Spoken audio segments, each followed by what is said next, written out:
J'ai enregistré.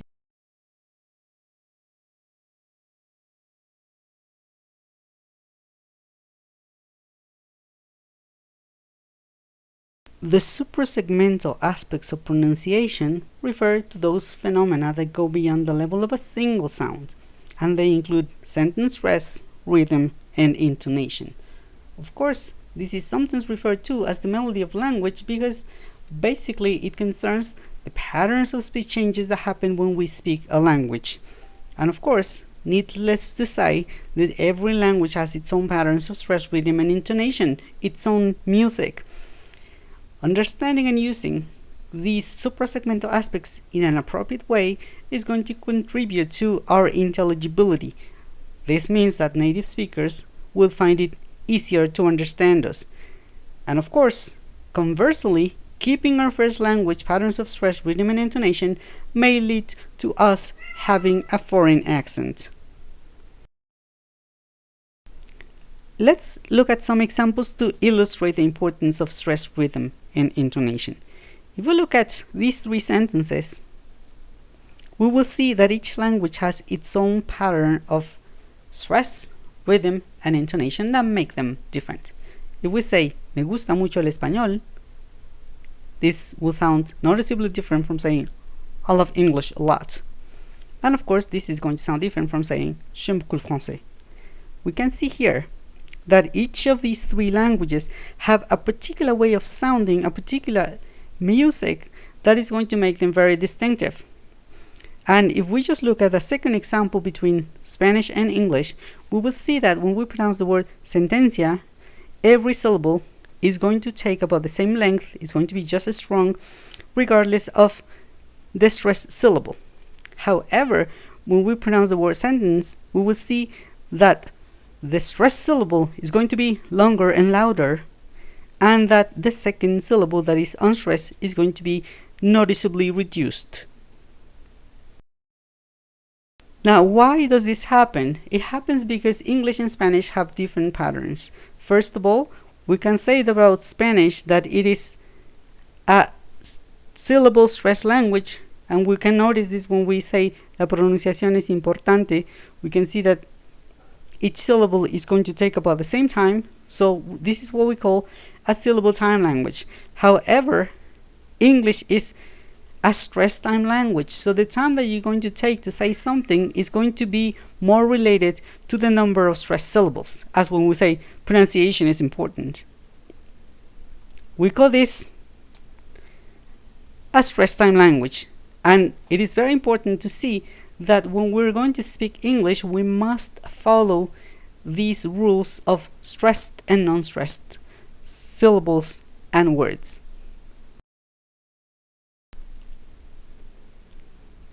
Here is another example. We have different sentences and we make them longer every time. First one, birds eat worms, and then the birds eat the worms, and then the birds eat the worms, and then the birds will eat the worms, and finally the birds will have eaten worms. But we can see that the words that stand out are the content words, the words that carry specific meaning, and of course, even though the last sentence is longer, it's not going to be noticeably longer when we pronounce it than the first sentence.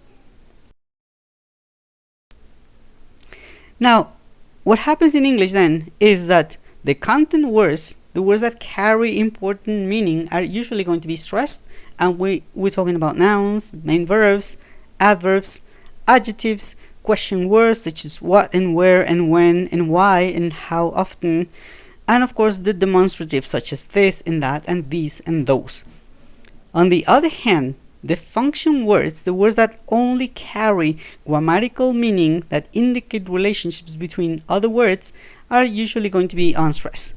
And some examples are the articles such as a and an and the prepositions such as at and to, the auxiliary verbs such as will and have and different forms of be, the pronouns such as her and him and it and them, the conjunctions such as and or and as and so on, and finally the relative pronouns. So, as a general rule, the content words will be stressed and the function words will usually be unstressed. In this way, what we can see in terms of sentence stress is that all of the content words in a sentence will receive major stress.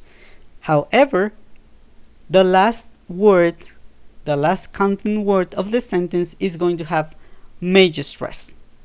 Here are some examples. Just let's look at the stress and how these sentences are pronounced. Number 1, Susan bought a new sweater at Creed's. We can see that even though all of the content words are stressed, the major sentence stress will be on the last content word, which is Creed's. Second example, I walked home in the rainstorm.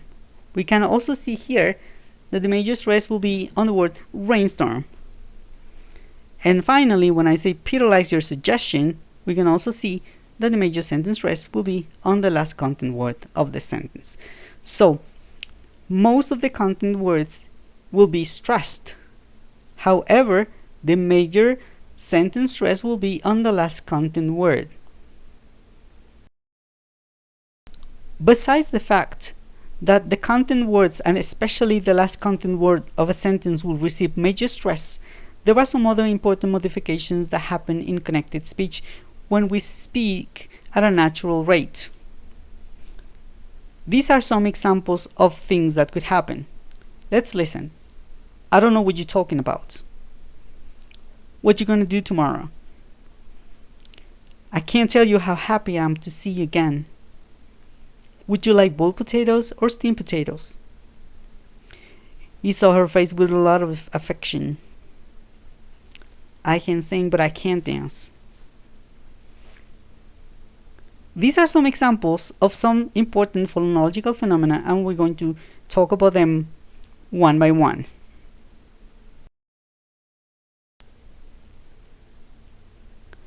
So let's begin. First of all, we will see that some words get together, and we call this linking or blending. The second thing that is going to happen is that we're going to notice that the function words have both strong and weak forms. We will also see that some consonants are not going to be pronounced. We're going to eliminate them. We call this consonant deletion. And then, of course, some sounds are going to be assimilated by other sounds. This means that they will modify, they will change to adapt to a neighboring sound. We can also see that in some cases we may want to emphasize some words that are important for the idea that we want to convey, and we call this contrastive stress. Finally, we will see that there are different patterns of intonation. And last but not least, we will see that we make pauses and change our intonation in order to make it clear where our ideas begin and where do they end. This is called thought groups.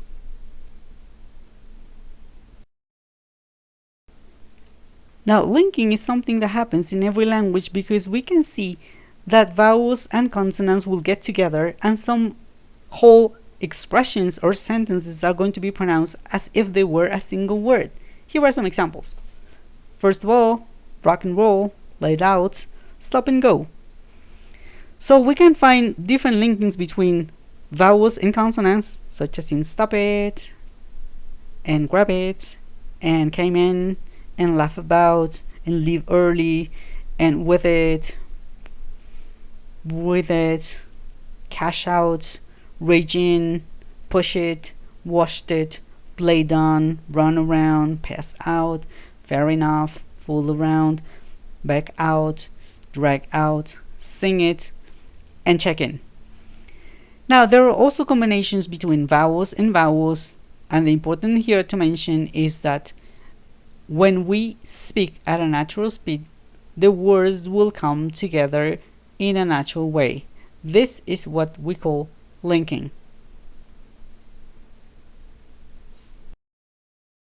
Now, the second important thing to keep in mind is that some function words, as the ones listed here, will have both a strong form and a weak form. So can be pronounced as can or kin. Will can be pronounced as will or ul. Have can be pronounced as have or of or v. the preposition to can be pronounced as to or as to. And of course the pronouns he, them can be pronounced both as he and them or as he and them. And finally, the conjunction and has a strong form, which is and, of course, and finally two weak forms, which are n and n. So depending on our intentions and depending on the content that we want to emphasize when we're speaking, we will use either the strong or the weak form of these function words.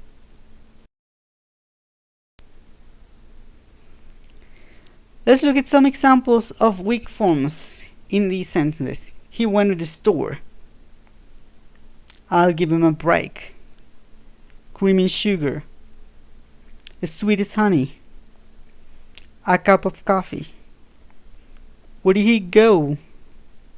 Have you seen him today? I can't understand her, but she can't understand me. We can see here that different function words in these sentences will be used in their weak form because they are not very important for the meaning. But in some cases, like in the last sentence, the pronoun me is emphasized because it is important for the meaning, for the idea that is being expressed. So something interesting that happens in English is that we can change the meaning of the same sentence just by changing the word that is being stressed. And we call this contrastive stress, and we use it to emphasize a particular idea. So when we have this sentence, he wanted coffee and milk, we can express different meanings. If I say he wanted coffee and milk, I am saying that it was him who wanted it, not me. If I say he wanted coffee and milk, I'm probably saying that he no longer wants that he changed his mind. If I say he wanted coffee and milk, I'm probably saying that it was a mistake and they brought it something else instead of coffee. If I say he wanted coffee and milk, I am referring to the fact that he wanted both things, not just one. And finally, he wanted coffee and milk will be the normal sentence stress that will be given in which the last word is emphasized, but it could also emphasize the fact that we're saying that he wanted milk and not something else. So we can see here, and this is important to mention, that in English you can change the meaning of a sentence just by changing the words that is stressed, and we need to learn to do that if we want to convey our ideas in a clearer and more effective way. Now let's talk about deletion of consonants. Now this happens normally when we have two groups of consonants, and normally a sound that is going to be deleted is the sound t or d. For example, here we have steamed potatoes. Instead of saying steamed potatoes, we just say steamed potatoes. Same thing happens with past president. Instead of saying past president, we say past president. Another example is next month. Instead of saying next month, we will say next month. Another example is canned peaches. Instead of saying canned peaches, we'll just say canned peaches. When we say they taxed me, we can see that instead of saying they taxed me, we'll say they taxed me. With the sound t is eliminated at the end. Same thing happens, of course, when we say test statistics. Instead of saying test statistics, we would just say test statistics, eliminating like a whole cluster.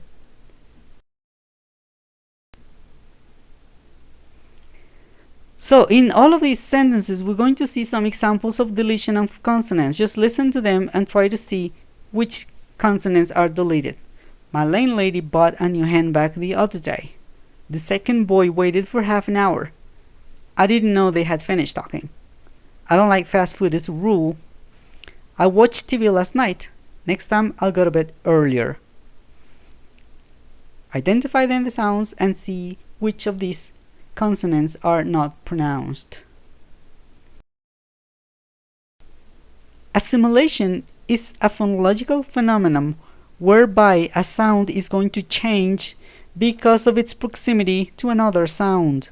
For example, when we have the words bank and thanks, and then the expression I can believe it and I can go, we will see that when we pronounce bank, the n becomes ng, bank. Same thing when we say thanks, the n becomes ng, thanks. When we say I can believe it, because we have a bilabial sound in believe, the n is going to transfer into m. And of course, in the same way, when we say I can go, the n in can is going to become ng because of the g that is right afterwards. We call this process assimilation. The last important modification in connected speech that we will mention is coalescence, a phenomenon whereby two sounds combine to create a new sound. There is a particular kind of coalescence in English that is called palatalization. Let's look at some examples. When we say sure and culture and literature and pleasure and fusion, we will see that the fact that we have some sounds right after the other is going to lead to the production of a different sound. So when we have s and then y, instead of saying sure, it's going to become sure. Same thing when we have t and then y as in culture, this is going to become culture. And the same happens for all of the other examples. We have combinations of sounds that create a new sound, and because these sounds are palatal, this is called palatalization. But we can find palatalization also between words, such as in not yet. If we pronounce it slowly, we will say not yet. But when we pronounce it at a natural speed in everyday conversation, we will say not yet. Same thing happens with what you're gonna do. When we pronounce it carefully and slowly, we'll say what are you going to do? But if we pronounce it at a regular speed, we will say what you gonna do.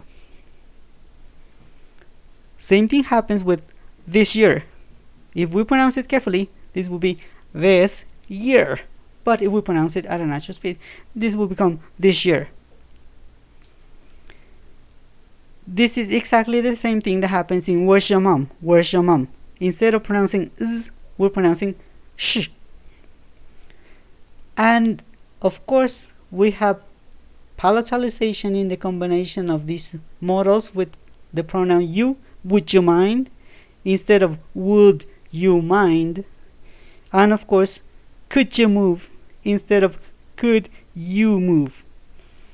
So it is important to remember that coalescence is a natural phonological phenomenon. This is what happens when we produce speech in a continuous flow in a fluent way, and therefore it is very important that we can make these adaptations to our speech to make it more natural sounding.